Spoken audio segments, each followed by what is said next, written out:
What's going on, everyone? Welcome to another Bucs On Deck podcast episode. I'm Anthony Murphy. With me, as always, Nola Jeffy. Nola, what's going on, man? Not too much. Just another day in paradise. Another day in paradise.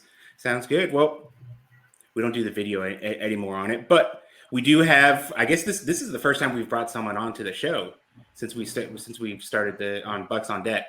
So we got our first guest with us. Everyone, if you follow along on Twitter, if you're a Pirates fan at all, this name's going to be very, very familiar. Welcome to the show, Ethan Hullihen. Ethan, what's going on, man? Not too much. Hope you guys are doing okay. I'm getting over some sickness myself. I know you're sick too, Merv. I actually spent my birthday on Monday laid up, so hopefully I'm a little better than you are right now. Happy belated birthday. Yeah, happy belated birthday. It wasn't much of one, I'll tell you that. Yeah, so we had a bunch of people. Each leveled up in the last month. Yeah. 35 over here. We got 35, 36, 37 going here. Yeah. That works out perfectly.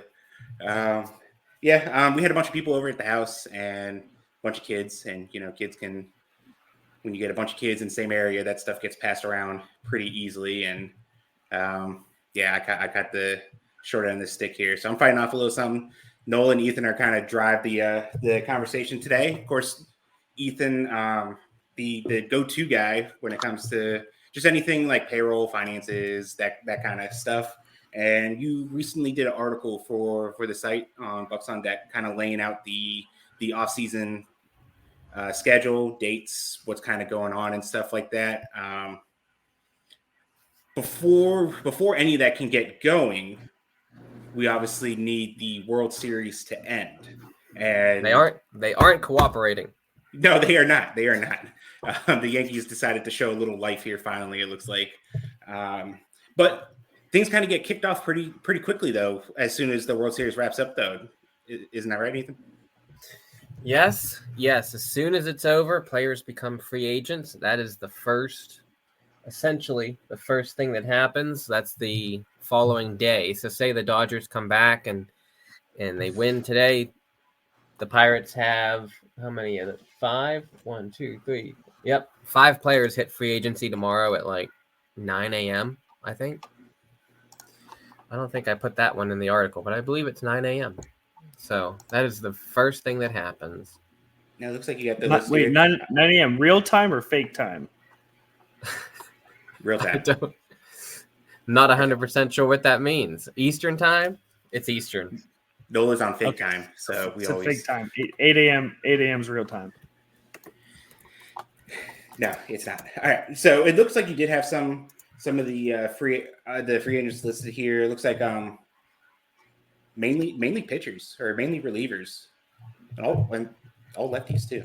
Jalen Beeks, Ryan Borucki, Aroldis Chapman, and then the hitters Yasmani Grandal and Andrew McCutcheon. Yeah, Nola had expressed a fascination that Borucki was hitting free agency, and that he's not the first person I've heard say that too. I don't know why people don't seem to know that he is a free agent. Probably just because of how he came in on a minor league deal and just kind of showed up. I would bet that's what it is. But no, he accrued most of his year of service on the IL this year, and he's hitting free agency. And then of course it was a couple of free agents that were brought in, and Tellez and Taylor would have been, but they didn't make it to the end of the season. Yeah. The sore spot for you both, I know, Jalen Beeks and not Luis Peralta. Yeah, that's you're gonna get a softball on our feelings here. Yeah, you get Nola to rage quit here. But that'll put the team down to 33, and then at that point, that will leave enough space for the team to bring their injured players back. Typically, as I wrote in the article, the Pirates, since they are always getting rid of all their free agents before at the trade deadline or whenever, they're typically right up at 40. The Pirates love to stay at 40 roster spots, so they're usually having to clear. They're usually having to clear roster space, and they not mean that they won't, but they won't. They don't have to make any roster space to bring everyone back on. Okay.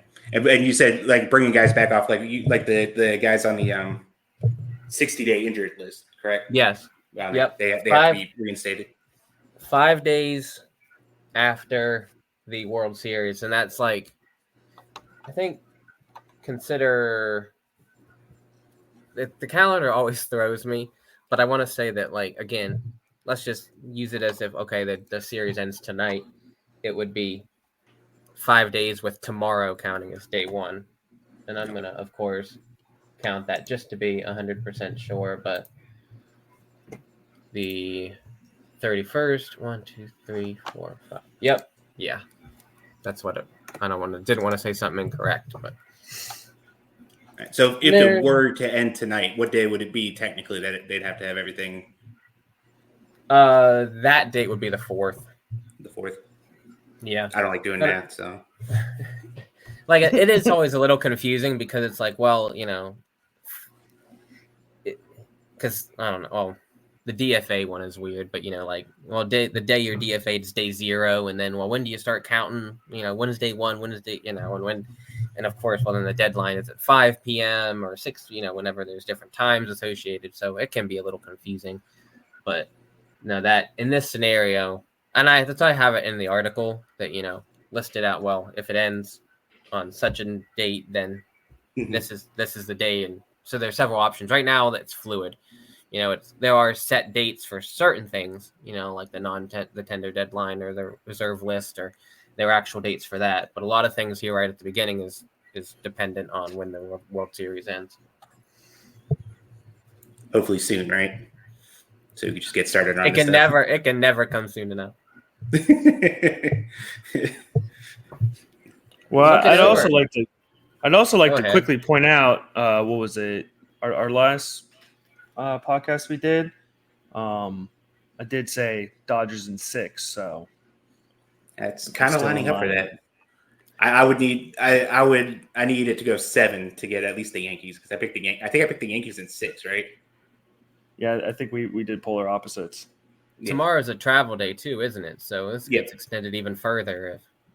So I think it would be it's going back to LA. So so it'd be Thursday would be an off day. So Friday, Saturday would be Game 6 and Game 7. So we're looking at maybe potentially Sunday things starting.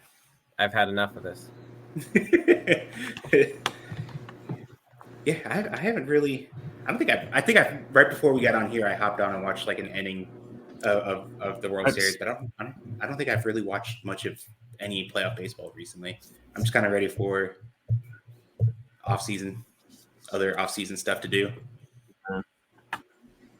I don't watch, but I hardly watch the Pirates. Yeah, which I don't blame you. Don't blame I just can't. I would. I just can't.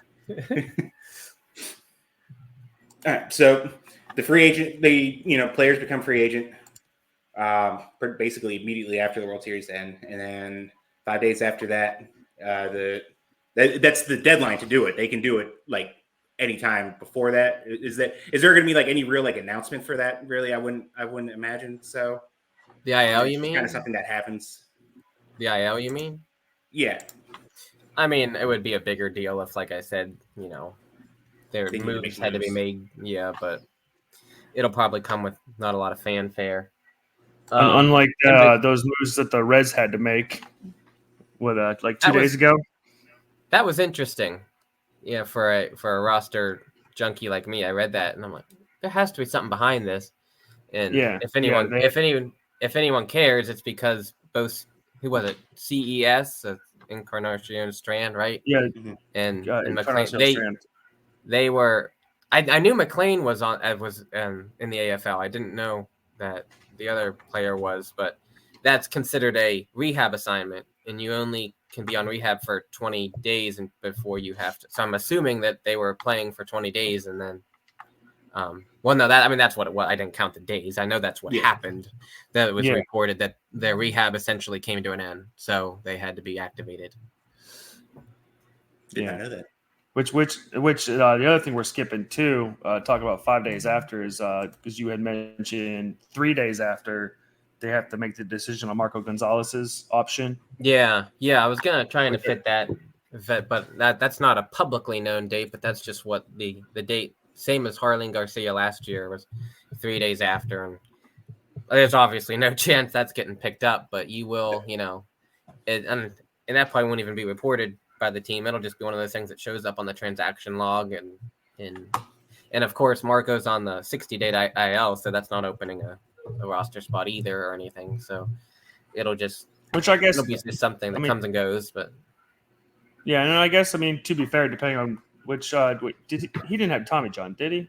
What was his? No, but it's something that's keeping him out for a while. It was shoulder, I think. I was like, because it was nerve previously. I don't recall. Yeah, he had like a nerve thing done, and that's I was what like, theoretically, left flexor tendon surgery and had a brace placed on his UCL.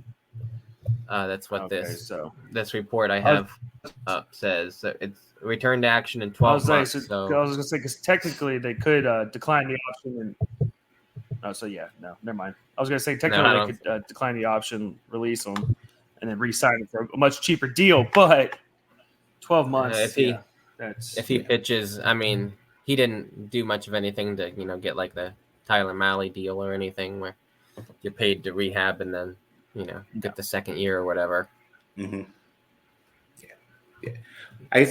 One thing I wanted to get you to like highlight a little bit more on too, because you even admitted in the article itself that not many people know what this is or aware of this or that kind of stuff, and that's the request waivers on draft excluded players. Yeah, that's a very in-depth one. Yeah, I had to read it a couple times to be honest. I'm not entirely sure of what its function, sometimes, why it exists, Mm-hmm. But I can tell you about it. A player that was selected after August 15th. Again, I don't know why that's a special date or what the significance of that date is. So selected to the rosters and, the contract selected, not recalled, but selected. Is that a fluid date by season, or is it like a hard August 15th every year? No, it's in the rules as August 15th. And they would have had to have otherwise been eligible for the Rule 5 draft. So you're kind of protecting a player almost. So if they stay on the roster until after the Rule 5 draft, so you can let them go. It's not like you could, but if they stay on the roster after, they just can't be optioned or assigned to the minors until 20 days before opening day. So it's not, it's only important really for kind of fringe players. And this is always, it's the one big example that it kind of is out there. A couple seasons ago, the Mets designated Sam Haggerty for assignment. That name doesn't mean anything to you. It rings a bell, but not really. It's a friend. For the Mariners now. That's all he was. And he was a fringe roster player, but they designated him after the World 5 draft, and they had to release him because they couldn't outright him. Because that's an assign. So that's why I said assigned, optionally or outright assignment so they had to release him. The Mariners picked him up, and he was on there. I don't know if he stayed on it this year, but at that point, he had been on there 40-man for all the time. But the Mariners picked him up. So it's possible the Mets didn't even realize, at that point that kind of role existed. And I put in the article that might be one of the reasons why Hunter Stratton was let go the way he was last year, because he would have been a draft excluded player because he was selected to the roster after the 15th and stayed on the roster. So if they let him go, because they couldn't assign him, they couldn't outright him, they couldn't option him, so he was just non-tender. Again, that's conjecture, but really all it means is that if there's a player that is kind of on the roster fringe, and say they're DFA'd after the Rule 5 draft, then they're going to be released as opposed to outrighted. Is really Because otherwise, it's like Luis Ortiz was this classification like 2 off seasons ago. And that just kind of means that they're going to stick around in spring training a little longer because you can't option them until 20 days in. And I guess where that might cause, I want to say, an issue for a big league club is there might be a player they want to, it would, I guess, in essence, limit a major league contract they could sign, potentially. I'm not 100% sure what you're getting at. I'll flex just a little bit here. I was watching like in August 15th happened, and the Angels selected 2 players to their roster, and I retweeted it, and I was like, draft excluded season, and an Angels beat writer DM'd me, and he was like, what does this mean? What are you talking about? And he was trying to understand it, and I just kind of like, well, it's actually not all that important. Like, like one of the players was already outrighted. Jack Lopez, I think was his name.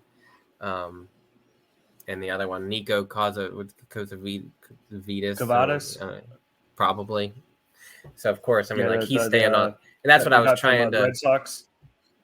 Yeah, so I was trying to relay to the writer, like, this is really only kind of applies to players that are on the fringe because, like the Pirates, their list right now is Billy Cook, Isaac Mattson, and Nick York.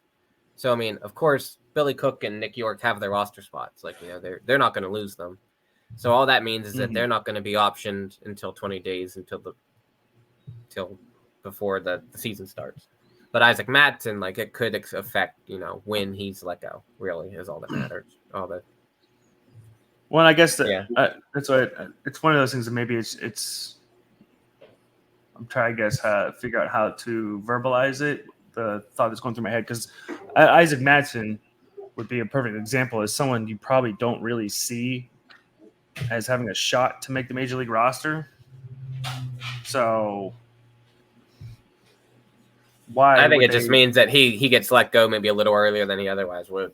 Well, that's what I'm saying. Because if they were to keep him, that's potentially one less major league contract you can add. Because otherwise, you would have to release him.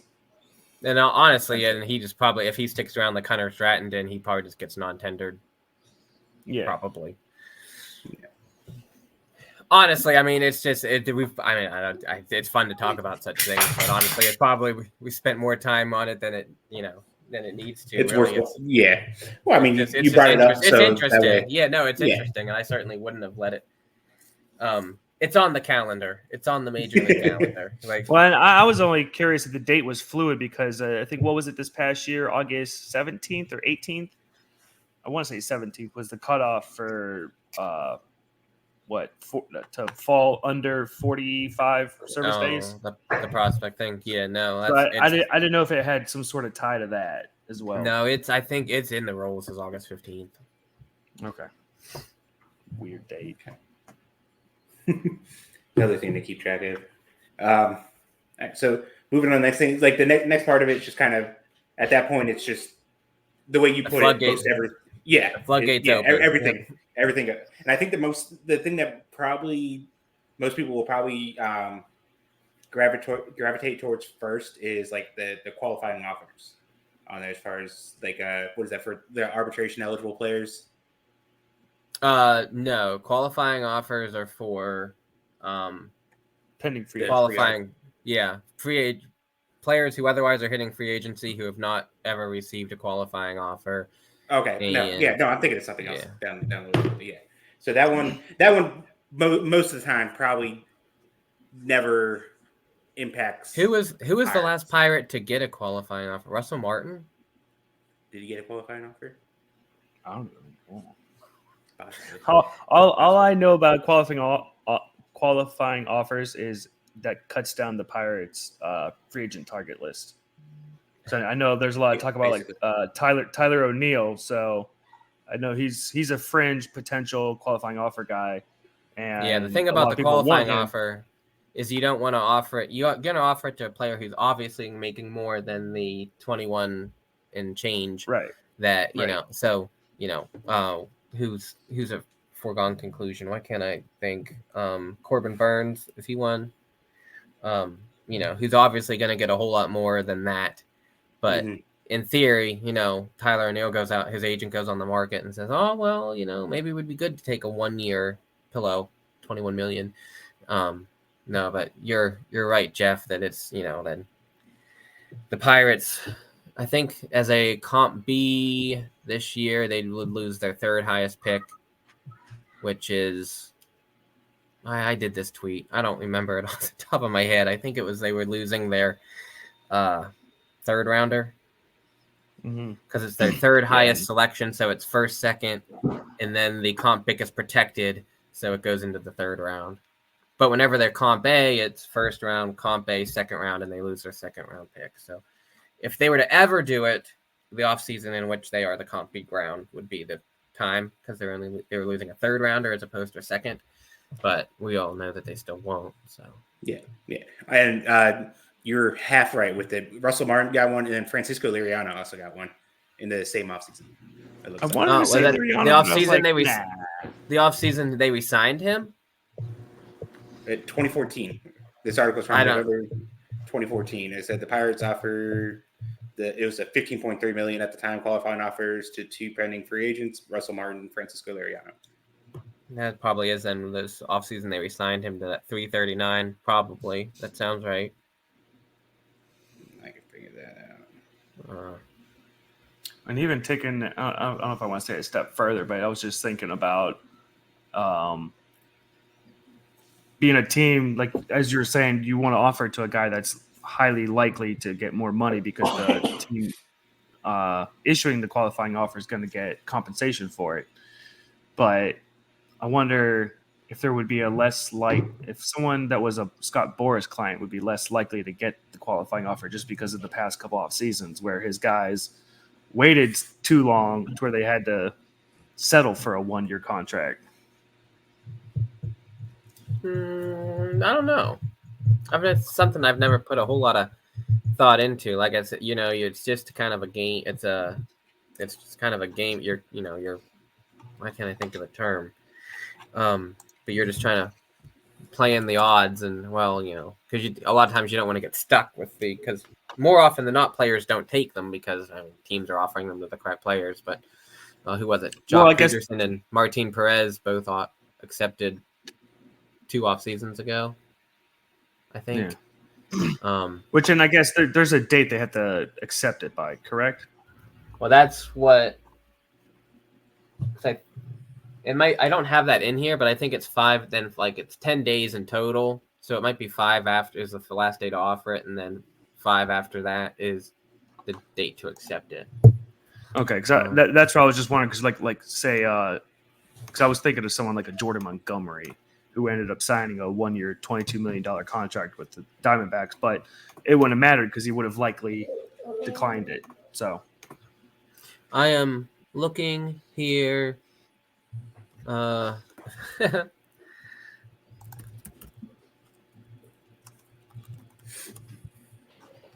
19th. That's is the players to accept qualifying offer from former club by 4 p.m. Eastern time. So I don't know. I mean, that's longer.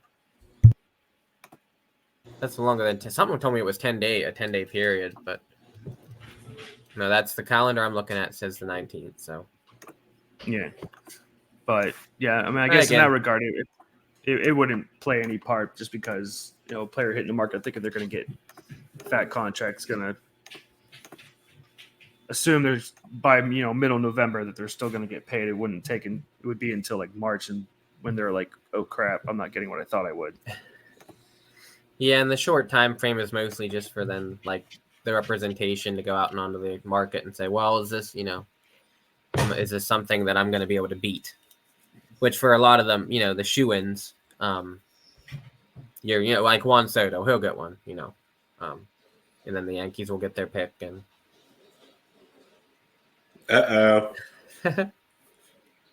Dodgers making the comeback.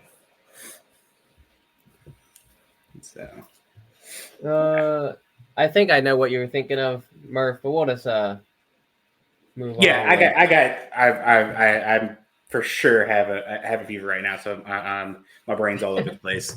Yeah, the domestic reserve lift goes up from 165 to 175. That's not something that a lot of fans worry about. That's just how many players can be in the organization kind of at one time. You get a little extra cushion in the offseason. The quiet period ends, which means that, that free agents can start talking to everyone as opposed to just their former team. But as I said in the article, it's not like we're going to, like the NBA, where everyone's waiting for the deals to start automatically. And I don't even want to get into this, but why isn't that the case? Well, it's because there's no cap in which everyone knows who has salary, who has space, and the teams that can go. No one knows exactly the teams that can offer the money and how much. It's an open negotiation that is a slow trickle and not a fire hose that lasts for a day and then drips and drabs after that. But that's the reason, is that there's not a set amount that everyone knows is okay. Well, the Knicks have X amount of space, and the Knicks are going to sign whoever, or the Lakers or whoever. It's just that's not how baseball works. Okay, here's the date I was wondering about. I just rolled through too. I was going to say, I was wondering when the official tender deadline was going to be. That is the Friday before Thanksgiving. So it is it's not exactly it's set. It's set in that, it's the Friday before Thanksgiving, but it's not, there's not a, definitive date on it. Yeah. Well, more so because, for us as Pirate fans, I feel like that's going to be important because it's going to be, I don't want to say indicative, but it'll give a better idea of what they might potentially have or be willing to spend in free agency. Because we could get a little more into our thoughts on De La Cruz, but if they don't bring someone like him back, that's an extra $6 million or so. You're jumping the gun here, Nola. I know. Sorry. Sounds about right. Oh goodness. 5 days after, they're bringing the 60-day injured list back, which we already established. They have enough space to do that. Now it's up in the air whether Heller even lasts, someone like Heller or Jeffries last that long. Now, it was just yesterday that I realized that Dalton Jeffries will have a fourth option. So I don't know if that changes. I don't know if that changes his outlook or not. I did not realize that he was out the entire 23 season after Tommy John. So that took his active seasons from 5 to 4. So meaning he exhausted 3 options in 4 years, and you have to exhaust them within 5 years, or else you get an extra option. So him and Piguero are getting extra ones. I don't know if that changes Jeffrey's outlook for this offseason, but that's at least of note. Another fun one. Do we want to talk about minor league free agents? Absolutely. You mentioned a couple here, but I know you have it listed at 22 players currently. Yeah, the list is technically 23, but Valentin Linares has signed a successor deal. I haven't heard anyone else yet who has. But that's just basically, a player hits minor league free agency whenever they've served up to at least 7 seasons in the minors. And that can be as much as a day in the minor leagues. So the Pirates, 23 players, take off Linares, that's 22. Of course, you got your minor league veterans like Seth Beer and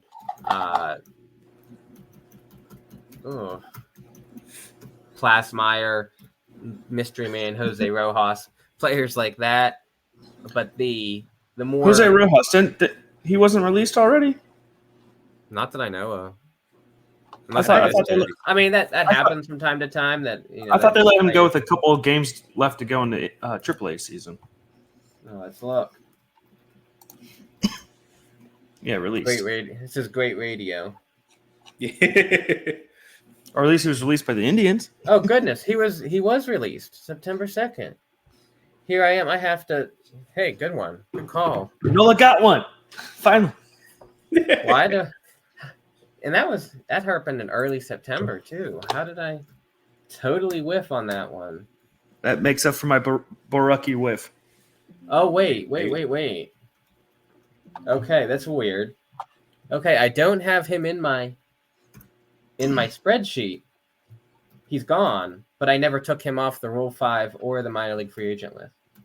Yeah. So I noted that I got several tabs here. So like he's not listed on my Indianapolis roster, and he's not listed in the entire organization listing, but I never took him out of. Shame on me. Yeah, it happens. Tisk, Ethan. Just I wish I had picked another name, so I didn't look bad. Yeah, the one that's really puzzling me is everyone keeps mentioning Eddie Yeen's name as he's in the AFL and he's gonna make the bullpen this year and all this. He was in AAA and people don't seem to realize that he's hitting minor league free agency and unless the Pirates resign him, which of course they could, but as of right now they have not. Last I heard, at least. So that and. Now, this sticks in my craw every offseason that even though it's not an account anymore, that what's it called? A Twitter account that isn't even real, that just that minor league transaction account that would just scrape the transaction log and tweet out changes. Every offseason I'm telling you, okay, well these are the names they're hitting, and it wouldn't be news until that account tweeted it out. So now that account isn't out there, no one's going to know that these players hit minor league free agency. So we got you for. You and John. Yeah. John's usually the next person on it, if not. Yeah, he watches it. He's watching the transaction wire pretty closely. But I'm telling you, this is a list. That's minus Jose Rojas. Yeah. Yeah, but no, old friend Malcolm Nunez too. That's a prospect of note that people have liked in the past. Abraham Gutierrez, even though he signed a successor last year, so he stuck around. He should have hit last year. Brad Case, old faithful, organizational depth piece. He's a submarine guy now, or sidearm guy. This one is interesting. Mystery man Christopher Melendez, who missed all last year, missed most of this year, and he should have been a minor league free agent last year, but since he was out all season, it wasn't an active season. So he rolled into this year. And I was totally prepared for that to happen again this year, but he ended up playing. So I'm assuming that he will end up hitting because, as I said, it only takes a day of service in the minors, and he was active, right? I mean, he pitched a couple games. I was like, was he? I remember he popped up in one of the bridge games. Yeah, it was my understanding there was a visa issue of some kind, but then, I mean, that was like 2 years ago. So I don't know exactly what was going on, but I know he was. But I'm not sure. The fun piece of that was that the fifth day is the last day to outright a minor league free agent without offering them a major league contract. So all these players, hit, but then of course your players are on the 40-man who otherwise, if they weren't on the 40, would have hit minor league free agency. Like Isaac Mattson, let's say he got added towards the end of the year, he would have hit minor league free agency if not for. So the Pirates can't, after this date, place Mattson on waivers and outright him. They have to literally sign him to a major league deal and then outright him. So I mean, it's a thing that people don't really realize or know. So again, that's just another look at an order of operations thing that more likely someone like Isaac Mattson is going to be going first because the Pirates aren't going to want to sign him to a major. I mean, they would still be paying him a minor league salary, but it's going to be a whole lot higher. In the probably $150 to $200 to even maybe $250,000 range on a minor league deal, plus a guaranteed whatever $800K, a little bit more than otherwise the minimum he would have been making or roundabouts. So it's just basically a guaranteed contract almost in a way, as opposed to whereas, you outright them before that deadline and it's just kind of so long farewell. And the example I give, because I think it's the last one that has happened with the Pirates, best of my knowledge, is Michael Perez signed a major league deal before he got outrighted a couple off seasons ago. And as I also wrote, before the tender deadline was December 2nd, but this deadline was still this 5 days after so there was a whole lot further of a time between them, whereas you could be outrighting players potentially 2-3 weeks more. With the truncated timeline, this isn't, I don't think, as impactful of a role as it used to be. But again, it is just still something that needs to be paid attention to. Again, the example I gave was Alika Williams. His roster spot, depending on your opinion, Alika Williams might be tenuous, but he is not been in the minors long enough to be a free agent, so he might get let go a little later than someone like Isaac Madsen. What is that feedback I'm getting? Yeah. Anyone else hearing that? Yeah. No. Yeah. That's I'm sorry to bother. So like it was getting really bad. I couldn't hear myself. So like Alika would be like a guy that would be a candidate, like if they make like a signing or something like that, and they need to make a move, they would have to. He'd be like a candidate for that, then, right? Alika is not a player that would qualify. He would not hit minor league free agency otherwise. So that's what I'm saying, that he might get a little further of a leash because he could be let go. But and again, it's only the timeline between this 5th day after the World Series and the tender deadline, which, as we were talking about, is the 22nd. So, let's just say that this date is the 4th. You're talking 3 weeks between the 4th and the 22nd. It's not, you're not going to have a ton of roster moves between then and now. But if you did, you couldn't outright someone like Isaac Madsen without offering them a major league contract, but you could do it to Alika Williams. Okay. I gotcha. So then we could maybe the GM meetings. There's not much to that. There's not much. It's kind of like a prequel, I guess you can say, to maybe like the winter meetings and stuff like that. Not too much happens there. No, I just kind of put that on there because again, it happens. Last day to outright injured players. Again, this is something that people don't realize, that you can't assign an injured player to the minors. And again, I use the word assign deliberately because option or outright. So again, you try to outright. It's a hard. I even wrote this too. The players who are injured right now, it doesn't make a difference, because you couldn't outright them anyway, because they would be the whole what we just talked about, the minor league free agency thing. Hunter Stratton is injured.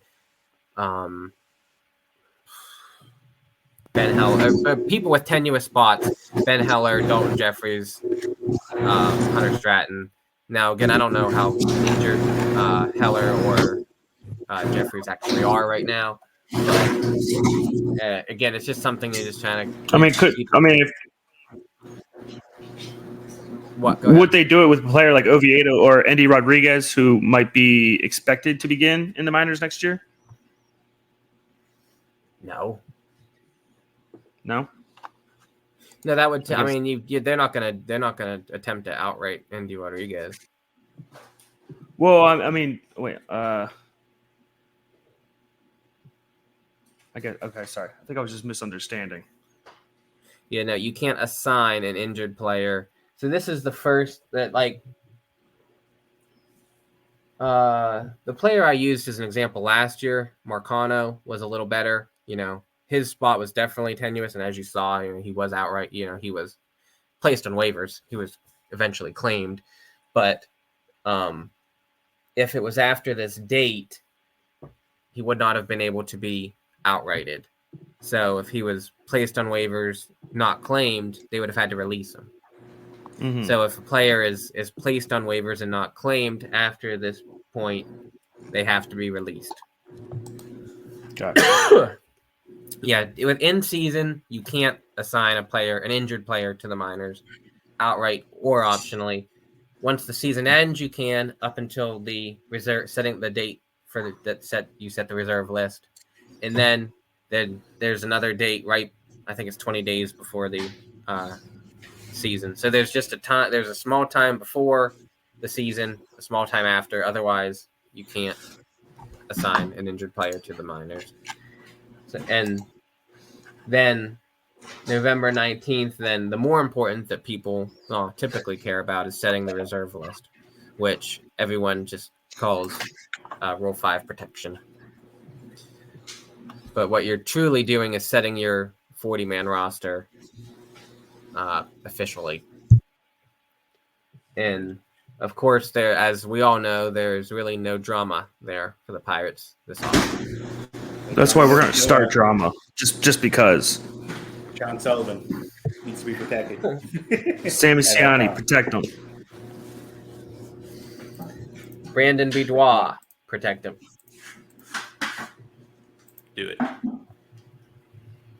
Yeah, no. As I said in the article, the way and I'll just explain it. The way that Rule 5 works is if you're signed before you're 18, it's the 5th Rule 5 draft that you're eligible. If you're signed before 18 or older, it's the 4th. So really we're dealing with COVID in 2020 here. So the signings during 2020 would be the 2020 Rule 5 draft. So 20, 21, 22, 23, 24. That's the 5th. So you're dealing with high school players from the 2020 class, which would have been Jared Jones. But of course he was, he made the roster out of spring. And otherwise all the players from that draft were college. So they were all eligible last season. And they've all made the roster, really, at this point. Mm-hmm. And then this would have been the first year for international players. And, of course, there was no international signing period in 2020. So around the league, it's just going to be a very sparse protection period. Now, I did pull all the draft picks from 20 and 21, and I have them all. And I do. If I looked, I could see, who the potential first rounders. That's really all the names I would recognize. So, who are going to hit, who are going to be protected. But it's got to be a very slim class as far as international players go. Like the only one that the Pirates have is Solomon McGuire, and he signed pre-pandemic. He was like early February. I think in 2020, it just so happened just to be when he signed that his deal was such a way that he's going to be eligible. But he's literally the only one, I think. Jordan De La Plaz is another, but I'm thinking, if I remember correct, he was late 2020. So it's just just so happens that again, there were no 2020 July 2nd signings, and they would be your first year players. So, I mean, you got like literally first year players 17, so it's last season and this season it'll start to pick up now again in 2025, but it's just a down period given the restricted signings over those last couple of years. So the Pirates have already done their work, and I don't see anyone else that they would even entertain, honestly. I mean, people can bicker over Omar Alfonso or Jace Bowen or Sammy Ciani. But I don't see it personally. I mean, the one we probably should be kind of curious about will be the AAA reserve list, only because of that rule. The second part of the Rule 5 draft. What was that? 2 seasons ago or 3, where they just got absolutely picked apart.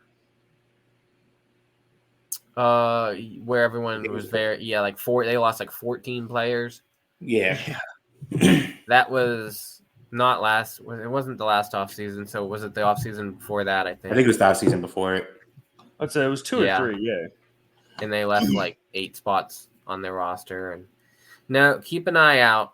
Wink, wink. No. If you were following along, you would have known that. What was his name? Del Rosario? Yep. Lopez? No, what was his Lopez. last name? Was it The guy with the knee injury? Yeah. Oh, Yeah. Dario Lopez. Yeah. Everyone's like, oh, there's no way they're losing him. If you'd have paid attention, you'd have known. That's all I'll say. So just keep a lookout. He looks like he's close to potentially being able to play again now. I see a lot of clips of him I see a lot of clips of him on Instagram of it looks like he was at some of the Bridge League games, maybe like the H-ing or something. I had thought about looking into that because I mean my understanding it was a pretty serious injury. So yeah, he like dislocated his knee during like off-season workout or something like that. Well, that's what I was going to say. Is I think that was the part of the main reason why people. I mean, we thought there's no way they're going to let him be available, and then kind of caught wind of why they didn't protect him, and it was like, oh, the dude's career is probably over, so there's no reason anybody's going to probably even select him. Did he stick with the Giants? Is he still on there? Mm-hmm. Yeah. Wonder if they'll protect him again. It's so well.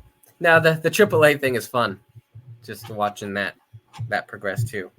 I remember I took work off early last year. I sat on my computer and just followed the minor league phase. Yeah, I remember trying to just the list. I was writing down all the names as it was going on the year that they lost like the 12, 14 players, and it just kept going and going and going. And I remember I was at P2 at the time, and I'd written an article on one of the guys, and we were going to post it like the next day or something like that. And I think it was Tim. Crap! What was his name? It was the Del Rosario? No. Domingo Gonzalez. Yeah. Yep. Oh, I wrote about him, and Tim was like, "Nah, no one's going to be paying attention to any of this stuff with the Rule 5 going on. We'll post it afterwards." And then, boom, he gets taken in it. So we had to like rework the entire article to be like, "Well, this is what we're losing out on," as opposed to like, "Watch out for this guy." Jared Oliva. Yeah. Peter Solomon, I think. Del Rosario, which I don't know where. I'm just surprised you took off work for it. I clocked out at like 3:00 or something. You didn't want to get paid while listening to it? I had to pay total. I mean, I was sitting on my computer. I was paying total. Yeah. I would never not pay attention to my work. What do you think? Right. Yeah, right. Of course. Which I'm just looking it up, and Domingo made AAA this year. A couple of the guys that they lost that year feel like Wilkin Ramos looked like he was pitching pretty good. I think it was Wilkin. He was Ramos. The Mets one, right? I literally was going to say, I know the Mets were very happy to have the player they got. And they were talking about, like, I was looking at some of his numbers on Savant, and like a lot of the pitch stuff is like, I'm kind of surprised the Pirates didn't just keep him because it's the stuff they love. Like his extension was like 7.5 foot of extension. Like the fastball shape was like really good. So like it was shocking that like knowing what the Pirates go after now, that they wouldn't have kept him, and now he's doing pretty good with the Mets. Yeah, he made AAA this year too. Mm-hmm. Yeah, that was certainly an experience. Well, that was they tried taking a player they couldn't, and then just punted. Yeah, that's the would that have been the first year that they like kind of cut back on like the domestic reserve limit on there? Could that have been part of the reason why that that wasn't part of it? No, that happened the year after. Okay, because I was kind of wondering. That was like, last it sense. It kind of would make sense just to allow like a little bit of a purge out of your system if you know you're going to have to do that anyways. Although, I mean, this is where again I'll give them some credit that their pitching development has been at this point light years ahead of their hitting, so I'll give them some credit that maybe they were just like, no, we just like these other guys better. I don't know. Although it just feels like terrible asset management just with how many guys they let essentially walk away. Yeah, with spots still available, but water under the bridge. Credit to come back. Tender deadline, which is what you wanted to talk about. That's where we're at. Yeah. There we go. Tender deadline. November 22nd, which is the Friday before Thanksgiving, I think. That's the new date. It always used to be December 2nd. It was literally that was in the agreement. December 2nd was the date. And then they moved it up to the Friday before Thanksgiving. So that is the 22nd. And this is the last. I need something to talk about over the Thanksgiving dinner, you know? That's true. So what do you guys think about the non-tender deadline? My whole family would just look at me like I'm crazy. I would find that to be pleasant Thanksgiving. I'd be like, Ethan would understand what I'm talking about. Yeah, I'll be in Texas, and they're going to be like, I want to talk about the Cowboys. I'm like, no. And as I wrote, everyone always only thinks of it as the scope of arbitration, which, I mean, those typically are the marquee names of which get non-tendered because, you know, those are the players who are going to owe the most money. If I was more motivated, I would have done something on my list and looked at the last couple of years of arbitration eligible closers and what kind of money they get. Why anyone thinks that David Bednar is going to get less than, around about this $6.6 million. I don't know why they would think that. Arbitration is set up that money goes up, salaries go up, whether you're good or bad. Salaries go up. And the only way that players tend to make less in arbitration is if they are non-tendered. And I don't think that the Pirates went on tender Bednar. I don't think. I would maybe a non-zero chance. But he's certainly not going to make less than, what was his salary this year? Find it real quick. We should ask our guy. Darn it. Oh, whatever it was. 4 point something. He's not making less than, he's probably not making a whole lot less than, like I said, this 6.6. Well, like I said, I wanted to look back at the last couple years of closers and just what kind of money, and arbitration for someone like Bednar in the second year isn't even just all about the platform as in the prior year. It's, you know, what you've done in your career to date. And the Matt Schwartz at Fangraphs, I track every single salary based on versus what he projects, and he's typically within, at most $1 million off, but that's only a handful of players. He's typically within the range. So I don't see Bednar making a whole lot less than that. And, that could be an albatross, $6+ million on a closer who's not at the top of his game. But Jeff, I know the name you mentioned was De La Cruz, and I don't know, does Ben admit defeat on that one, or I don't know. I think he might. Because you kind of look at it too. It's like, because was it Garrett Forster? Like, sorry, Corey, but like he I don't feel like he was anything like impressive in the games that I watch. And then like we're watching Shim over in the fall league, and he's like barely hitting 90 miles an hour, and the stuff isn't looking great.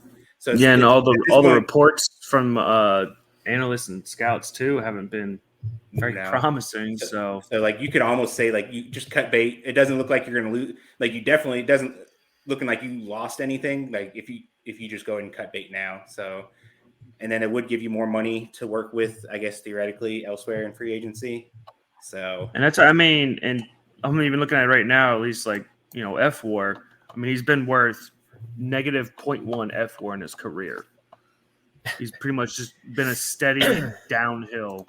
So, and that's why, like, with everything that's going on with Shim currently, I'm more of the mindset that, I think they were looking for an upgrade, but at the same time, I think they might have been just trying to get something, air quotes, useful out of two prospects that they kind of saw declining in value and status.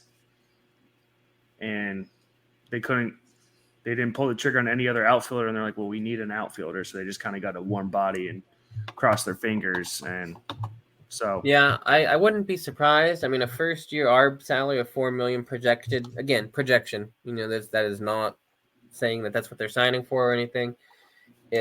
I think it's only that high probably because of the home runs, probably. Because that's a pretty big platform or a pretty big starting point.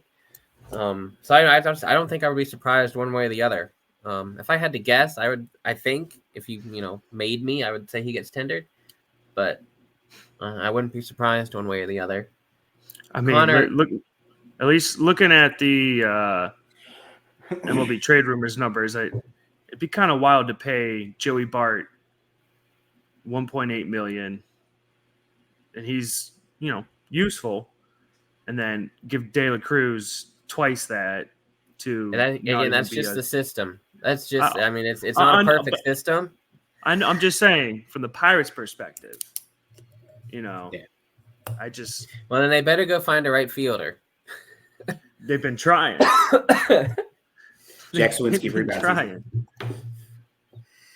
Yeah, because I mean, right now I have in my projected penciled in lineup Joshua Palacios in right field and De La Cruz DHing. So, yeah. Which I was Connor Joe, I would not be surprised if he gets non-tendered. All the other one, I mean, Ben Heller, if somehow he's made it this far, he's not making it past. I can't imagine the tender deadline. And then, as I always love to point out, again, everyone on the roster gets tendered a contract at this point. All 40 players or whatever it is stands at the time. So if you get, and last year again, it was a perfect example. Two non-ARB players, Stratton and Oswaldo Vito, got non-tendered. So it's not like you're only tendering deals to ARB players. And like it's kind of the last point where you can just say, okay, out damned spot. I've washed my hands of this, and so long. See you later. Otherwise, you're committed to the player for the off season, end of the season. So after you've tendered them a contract, if for whatever reason they get outrighted, you're still offering them a major league deal. Just they get paid at a lower rate, but you're still getting a major league deal.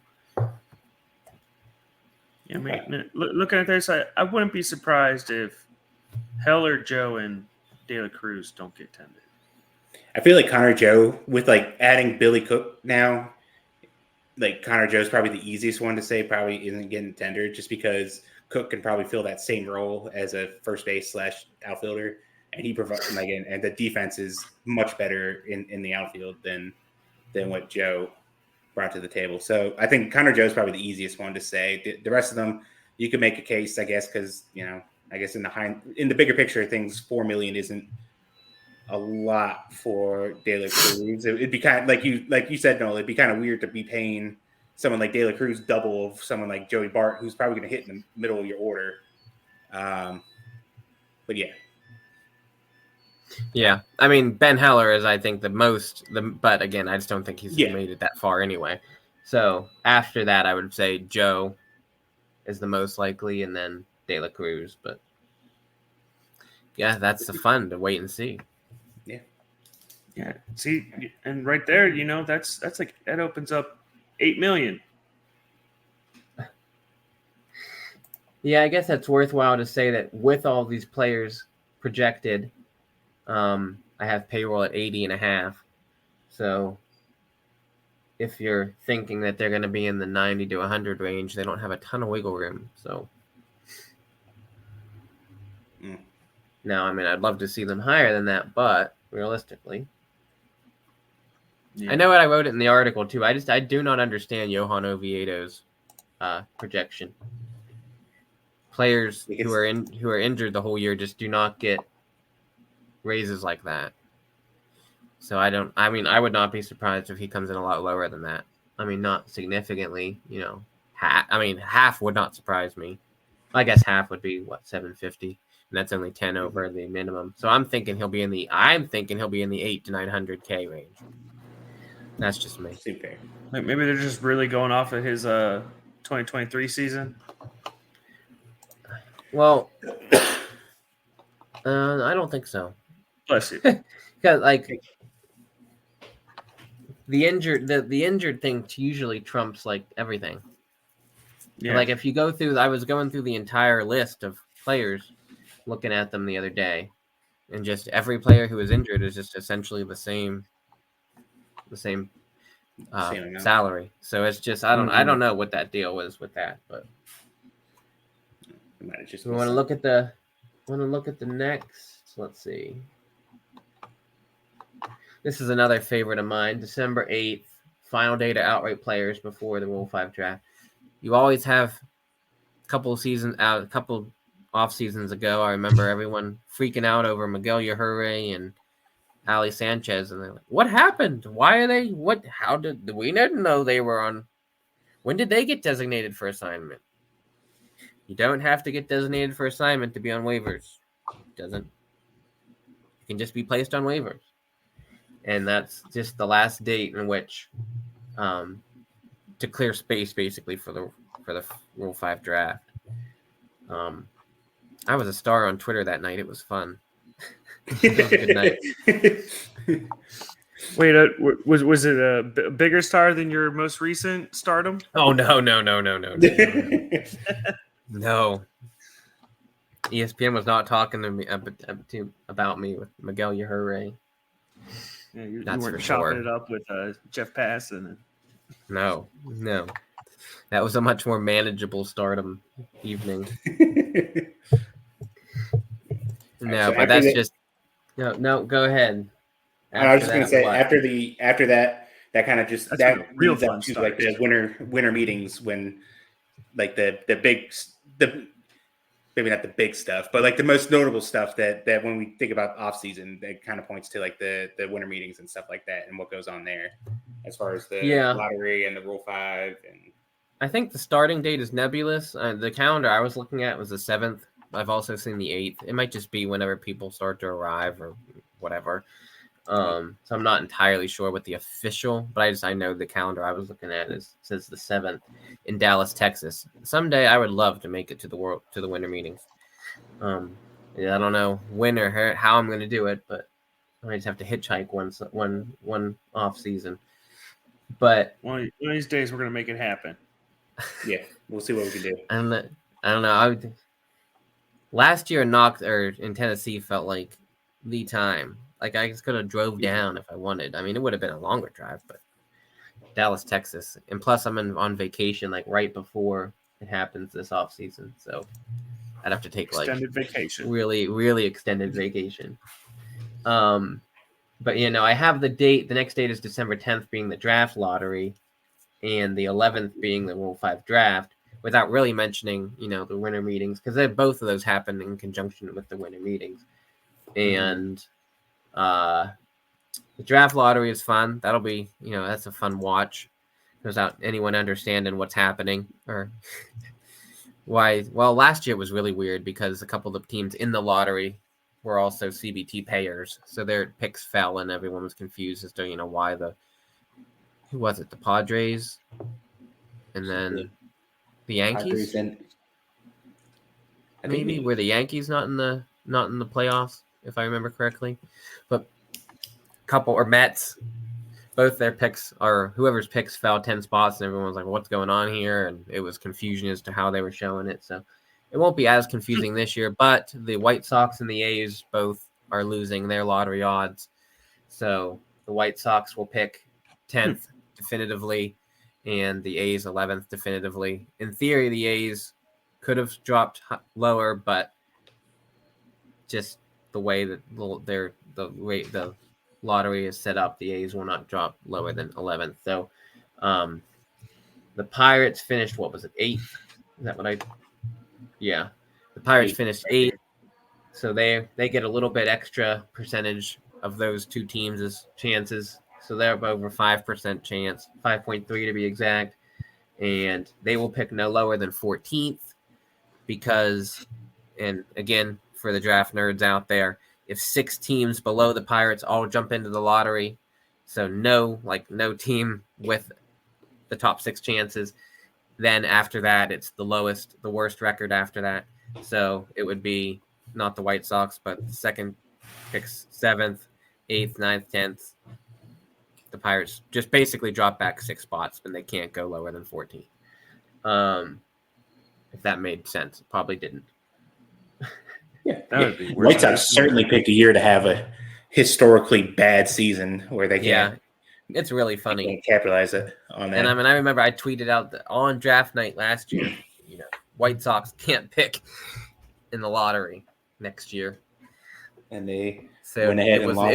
It was not news. I don't remember when it started to become news. I feel like somebody, like Carlos Collazo or somebody mid-season, like, hey, look, guys, the White Sox can't. Isn't this funny? But the real heads knew. Yeah. And then of course you got the Rule 5 draft, so that's always a lot of fun. But you're saying that's probably not going to be as exciting. That's when our anxiety really starts picking up. The anxiety picks up when it really shouldn't. But why haven't the Pirates done anything? The Pirates typically, teams typically in contention, or at least feigning contention, don't really make Rule 5 picks. If I had to guess, they probably won't again, just like last offseason. You never know, but the lottery does not go into effect there, so they will pick, or at least they are slated to pick 8th. And then you're going into international signing periods. It ends on the 15th. Now, the number I put in the article, the 109.8, and that's the last number I got verified. It was before that I just put this random Rami Musis, or I don't even know if that's how you pronounce their name. I don't. But all I know is that I do not know what they signed for, so in theory that number could be a little lower. Likely isn't, but that's a whole lot less than what they left last year when it was over like $900,000, and they were scurrying to pay Jaden Kim and Manuel Chapman big money before the deadline. So I think it'll be a whole lot less busy this off season. And then, of course, the new signing period begins January 15th, a month after. The Pirates have a little bit over $6.9 million to spend. And as I made note, and I find this to be important, you're not going to see who's the new Quan. Yeah. Right? Yeah. You're not going to – it's not like they're going to come in and just start poaching every big name on the block. These dollars have been committed for several years now. We're talking, 2 to 3, maybe even longer, and it's gross. And it's I will say I hate it, but that's just the case. I did have a bit of a. I haven't kept up with because there was 4 or 5 teams that let go of their international scouting directors. Now that you say that, I did kept seeing, Francis Romero. Is that his name? Francis Romero, yeah. Yeah, I remember seeing a couple reports of, and of course I'm not paying super close attention, but yeah, I remember I had a bit of a conspiracy theory about that. I haven't kept up with it though to further. What was it? Give it a, because who else was it? Was it Cleveland? But so. Because there's that big-time Japanese pitcher that's going to be available this offseason, this next Sasaki, international signing period. Maybe. So, yeah, Sasaki. Rico, is it? Roki, I think. Roki. R-O-K. I think it's Roki. If that's how you pronounce it. Roki, yeah. But I remember of the 2 teams, 2 of the, we'll say 5. I believe it was 5.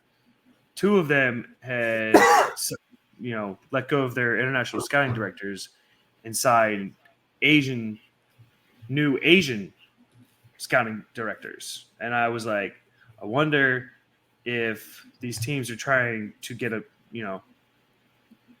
leg up. Headway, a leg up by trying to bring in someone specifically that might have a contact or influence. I know there's really he's not expected to. I will say post. It's not post. It's but he's not expected to be let go, hit the system, right? I think that's the word on the street. I don't remember. I know there was potential for it last year, but then everyone said no. 2025 is going to be the year, but who knows? It might. But I mean, it would have to be a team who would either have like no commitments whatsoever, or just dropped every single commitment that they had already made. I don't. Yeah, or much. just or acquire or look to acquire like someone else's entire bonus pool, or I don't. Or even I don't see it happening, but I don't think he'll end up signing. But I don't know. Yeah, we'll see. It's interesting because it's the same as Shohei Ohtani, who took a massive, not a pay cut because he wasn't getting paid anything, but just left a whole lot of money on the table just because he wanted to get started ASAP. And if I remember, his season in the MPB wasn't. It wasn't bad but it just wasn't up to like all otherworldly like it was 2 seasons ago, if I remember correctly. And then again, as I was saying, it's not these classes are laid out years in advance. So throwing a kind of a bomb in the middle of the proceedings, that would be a big name like that. Yeah, that'd be fun to watch. And I was trying to kind of sum it up quickly. I didn't know how long we wanted to go here. I was watching the clock, but if there was anything else you guys wanted to say as I kind of quickly resummed what was written. No, go ahead. Go ahead. I just was saying that I was going quick. Oh. I didn't know if I didn't know if there was something else that he wanted to touch on. Because that pretty much covers it. No, really, no. The baseball off season is funny in that there's all these artificial dates kind of set out along the way, and it's almost like it's in between. It's the poke and the whoever gif, like do something, and then the next artificial deadline shows up, something happens, and then it's do something until the next artificial deadline, and like those first 5 days are hot and heavy where everything happens, and then it's kind of like I don't know, the winter meetings. Well, hopefully, as soon as that clock starts, or as soon as that clock ticks 8 a.m. Central Time, the next day, people are gonna be pounding the table. I did look; it was 9 a.m. I looked; it is 9 a.m. 9 a.m. real time, not fake time. So 8 a.m. real time. Yeah. So what is the game update? Where are we?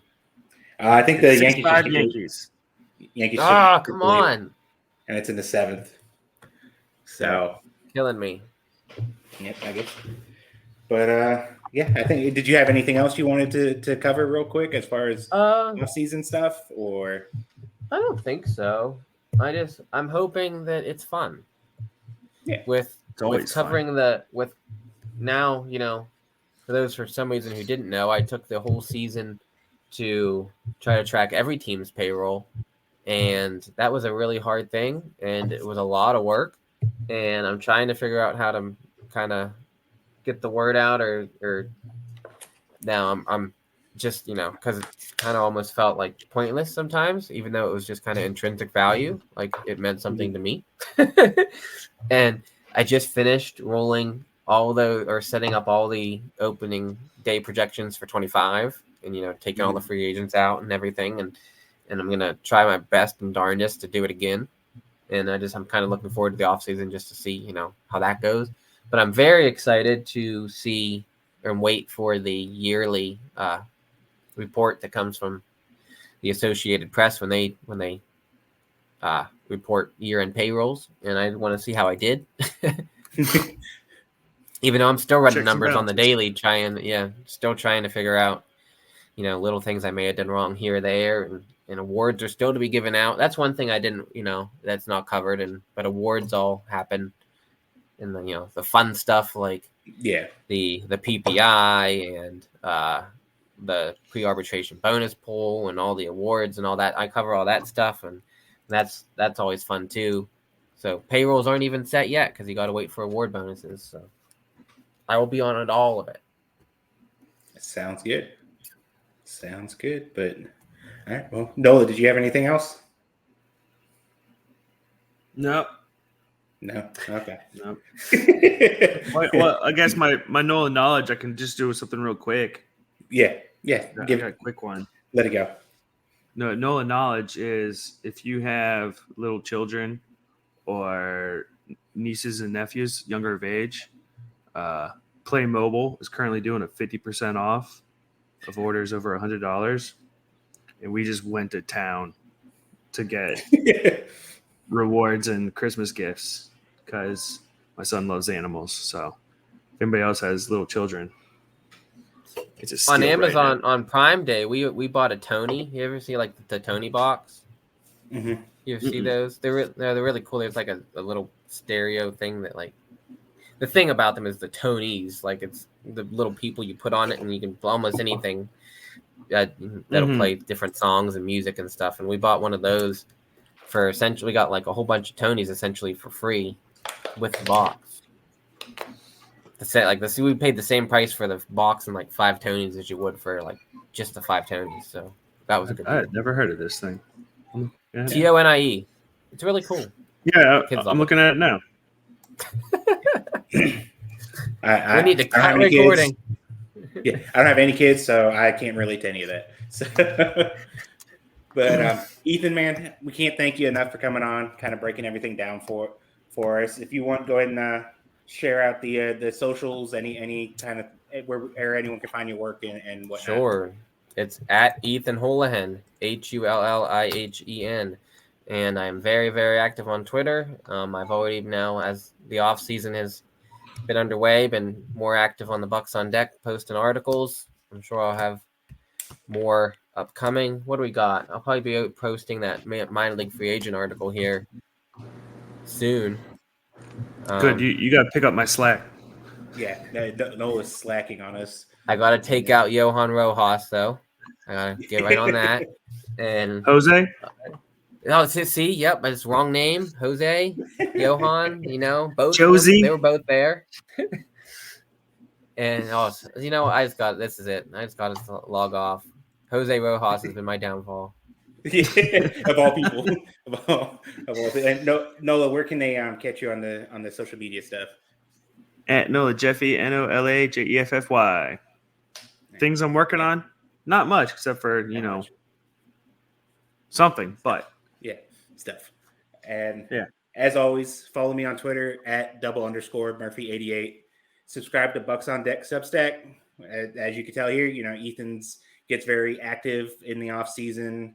We don't really slow down during the off season, so you'll find multiple stuff daily. I have a paid feature coming in early next week on Christian Curtis, who's pitching over in the Arizona Fall League right now.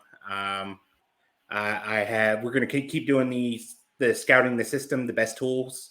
Wrapping up the hitter part, going to start doing like best fastball, best breaking ball, that kind of stuff. Be on the lookout for that over the next week. And as always, thanks for tuning in, and we'll see you guys next time. Thanks, guys.